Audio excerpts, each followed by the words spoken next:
Em nome de Jesus. Vamos nos colocar de pé. Pastor Ruberval vai fazer a oração e a palavra está com o pastor Henrique Braga, em nome de Jesus. Meus irmãos, a paz do Senhor, oremos ao Senhor. Maravilhoso eterno Deus, chegamos, meu Deus amado, no momento de ouvir a Tua voz. E nesta hora, Jesus Cristo, com este tema de fidelidade, um tema, meu Deus amado, em que o Senhor sempre permanece fiel conosco. E agora, meu Deus amado, nós vamos ouvir a Tua palavra. Usa o Teu servo que está nesta responsabilidade para ministrar, meu Deus amado, a palavra para edificação, para consolo, para exortação. E nós estamos preparados para ouvir aquilo que o Senhor quiser falar conosco nesta noite. Portanto, ficamos na dispensação da Tua graça, em nome de Jesus. Amém.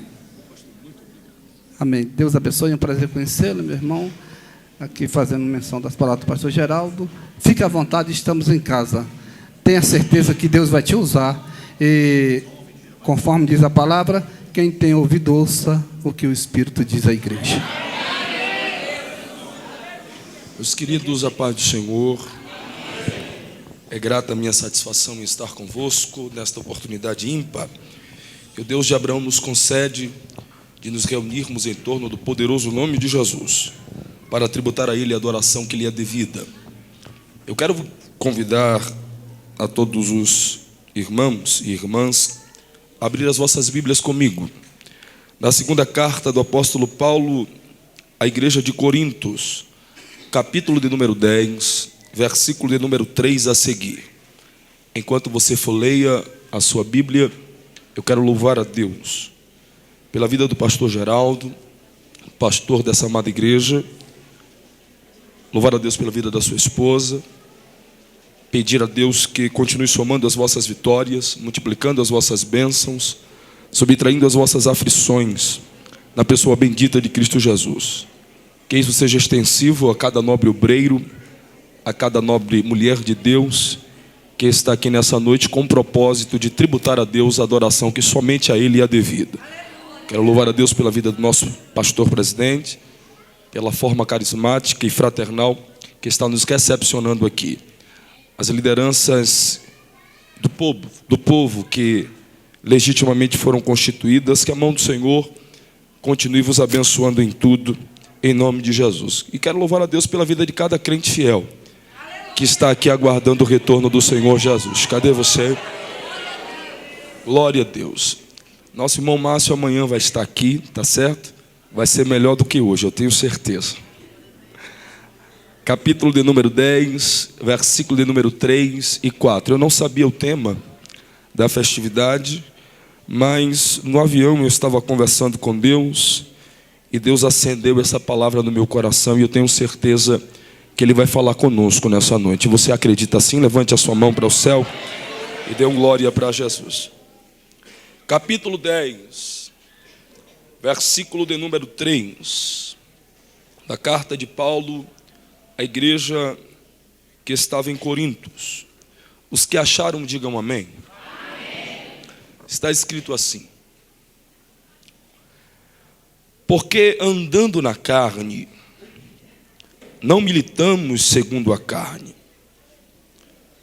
Porque as armas da nossa milícia não são carnais, mas sim poderosas em Deus para a destruição das fortalezas, destruindo todo o conselho e toda a altivez que se levanta contra o conhecimento de Deus, e levando cativo todo o entendimento, a obediência, a fidelidade a Jesus Cristo, e estando prontos para vingar toda a desobediência quando a vossa for cumprida.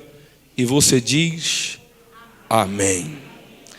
Pegue na mão desse crente, dessa mulher de Deus que está do seu lado, sorria para ela como se ela fosse lhe abençoar com uma nota de R$100.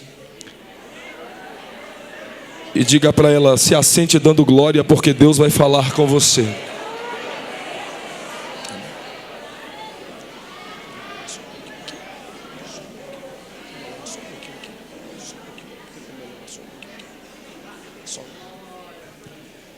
Meus queridos, Santos do Senhor, noiva do Cordeiro,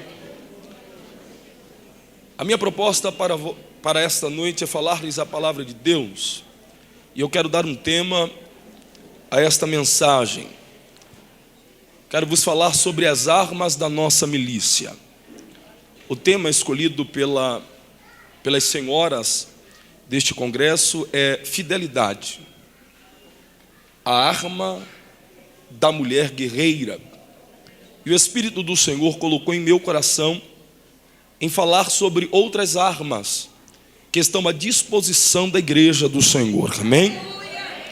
É interessante você compreender que a palavra de Deus, ela é poderosa em si mesma e apta para realizar em nós aquilo que apraz ao coração de Deus.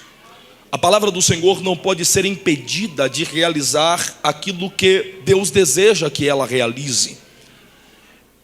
O escritor Isaías registra e compara a palavra do Senhor a dois elementos naturais que descem no seu tempo. Ele compara a palavra do Senhor à chuva e à neve que descem no seu tempo. Quem é que pode impedir a chuva de cair? Ou quem é que pode impedir a neve de descer? Isaías diz que assim como a chuva e a neve que descem do céu e regam a terra, dando pão a quem tem fome e semente a quem semeia, assim também será toda a palavra que sair da boca de Deus. Não voltará para ele vazia, mas antes fará o que lhe apraz, prosperando naquilo em que for enviada. Esta palavra, no Salmo de número 119, na expressão encontrada no número 130, é descrita pelo salmista como um instrumento de esclarecimento e lucidação. Ele diz que a exposição da palavra do Senhor esclarece e traz entendimento. Logo, eu compreendo que ao expor a palavra do Senhor, os ouvintes passam a ter compreensão das suas mazelas, das suas crises, das suas terelas, e não somente isso. A palavra do Senhor mostra o norte. A palavra do Senhor mostra o cais, o caminho que se deve seguir. A palavra do Senhor mostra a luz, a solução. E aqueles que creem nesta palavra se articulam em seguir as instruções do Senhor e recebem vitória para a glória do seu santo e bendito nome. Esse texto que nós acabamos de ler narra um momento em que o apóstolo Paulo, uma vez mais, está exortando a igreja de Coríntios acerca de questões espirituais. É interessante você compreender que o apóstolo Paulo teve grande dificuldade de trabalhar com a igreja de Coríntios, não porque a igreja não era sensível, a igreja era uma igreja sensível aos dons espirituais. Se você estudar o contexto, você vai descobrir que a igreja de Coríntios possuía todos os dons espirituais, e só mesmo sendo sensível para você obter os dons espirituais. E Paulo diz à igreja: em vocês nenhum dom falta. Já pensou em você congregar em uma igreja onde tem uma irmã que é usada na palavra da sabedoria, e tem uma outra que é usada na palavra da ciência, e tem uma outra que é usada com o dom da fé, e tem um outro que é usado com o dom da maravilha, e tem um outro que é usado com o dom da cura, e tem um outro que é usado com o dom da profecia, o outro da interpretação de línguas, o outro da invariação de línguas. Era a igreja de Coríntios, uma igreja poderosa. Todavia o apóstolo Paulo estava em cadeias. Ele recebe uma carta de uma família influente que queria verdadeiramente a saúde da igreja, e o nome da família era a família de Cloé. O apóstolo Paulo recebe a carta, e a família de Cloé informa a Paulo acerca de questões que estavam acontecendo na igreja. E Paulo diz: me é informado pela família de Cloé que dentre vós há contendas. há quem diga que é de Paulo, há quem diga que é de Cefas, há quem diga que é de Apolo. E o apóstolo Paulo diz: eu não posso falar a vocês como a espirituais, tenho que falar a vocês como a carnais, por causa das contendas. É interessante você perceber que os dons espirituais que habitavam e permeavam a igreja não caracterizavam a igreja como uma igreja espiritual, porque o que caracteriza uma igreja como uma igreja espiritual que está a caminho do céu não são os dons, mas são os frutos que são gerados pela sua alma. Oh, glória para Jesus. Só para eu começar a pregar, pegue na mão desse homem de Deus e dessa mulher de Deus e diga para ele que Deus te use pelo menos com os 9 dons. Diga para ele com essa autoridade que Deus te use pelo menos com os 9 dons. Mas sacode ele para ele sentir Jesus e diga para ele: não abra mão dos frutos espirituais, porque são eles que te darão direito ao céu de glória. A igreja de Coríntios era uma igreja poderosa. A igreja de Coríntios era uma igreja pentecostal, mas precisava ser tratada em algumas questões. Se você meditar no capítulo de número 5, o apóstolo Paulo diz: me é informado que dentre vós há quem cometa pecado pior do que os gentios, há quem coabite com a mulher do seu pai, e mesmo não estando presente, digo como se estivesse, que tal ato cometeu seja entregue a Satanás para a destruição da alma e a preservação para a destruição do corpo e a preservação da alma no dia do Senhor. O apóstolo Paulo estava confrontando os pecados e as deficiências da igreja, mas como todo bom pastor que de forma zelosa, como todo bom líder que de forma amorosa, direta e franca confronta os problemas, Paulo passou a ter resultados de glória, resultados de vitória.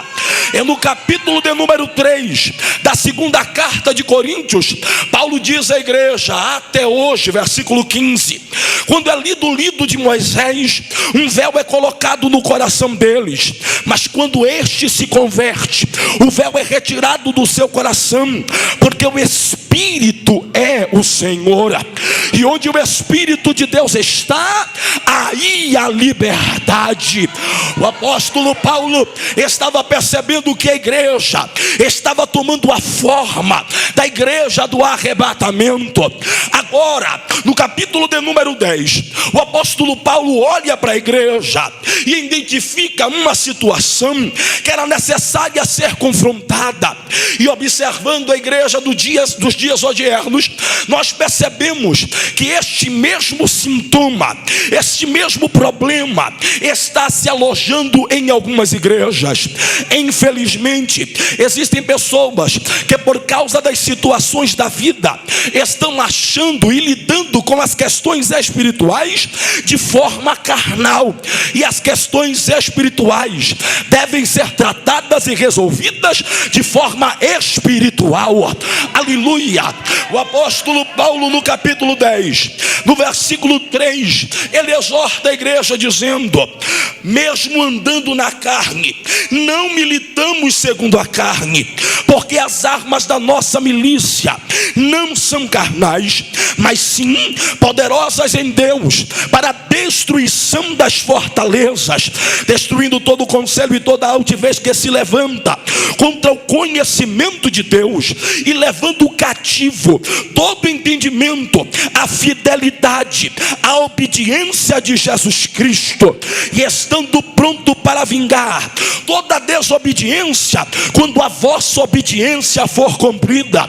O apóstolo Paulo estava dizendo à igreja: nós pelejamos continuamente, estamos em guerra todos os dias, mas não podemos militar com armas naturais.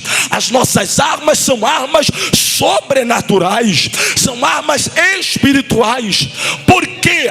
Porque os nossos inimigos não são carnais, os nossos inimigos são também espirituais. É interessante você meditar no capítulo de número número 10 da carta de Paulo à igreja de Éfesos, capítulo 6, versículo 10. O apóstolo Paulo descreve acerca das armas espirituais, e ele descreve aqui quem são os inimigos da igreja. Ele diz: no demais, irmãos meus, fortalecei-vos no Senhor e na força do seu poder, revesti-vos de toda a armadura de Deus, para que possais estar firmes contra as astutas ciladas do diabo, porque não temos que lutar contra a carne ou sangue, mas sim contra principados, contra potestades, contra príncipe das trevas deste século, contra as hortes espirituais da maldade nos lugares celestiais. Olhe para cá para você compreender. A grande verdade é que nós somos mais do que herdeiros do céu, somos soldados de Cristo e pertencemos a uma família guerreira. Sacode esse crente que está do seu lado e diga para ele: você faz parte de uma família guerreira. Sim, a igreja faz parte de uma família guerreira. E eu vou lhe provar na Bíblia, no capítulo 6 do livro do profeta Isaías. A Bíblia diz que no ano em que morreu o rei Uzias, o profeta Isaías viu o Senhor assentado em um alto e sublime trono, e o cetro do seu manto enchia todo o templo. Diz a Bíblia que ele contempla anjos de uma classe especial, que possuíam 6 asas, que com 2 voavam, que com 2 cobriam seus pés e que com 2 cobriam seus rostos. As 2 que cobriam seus rostos representavam o respeito dos anjos, a santidade de Deus. As 2 que cobriam os pés representavam o respeito dos anjos, a missão da igreja na terra. As 2 que voavam representavam a disposição dos anjos ao serviço da obra do Senhor. Mas o bonito é que eles olhavam uns para os outros, porque ninguém pode contemplar a glória de Deus de face a face. Aleluia! Eles olhavam uns para os outros e diziam: Kadosh, Kadosh, Kadosh, Yahvé Sabaoth, Santo, Santo, Santo é o Senhor dos exércitos. Toda a terra está cheia da sua glória.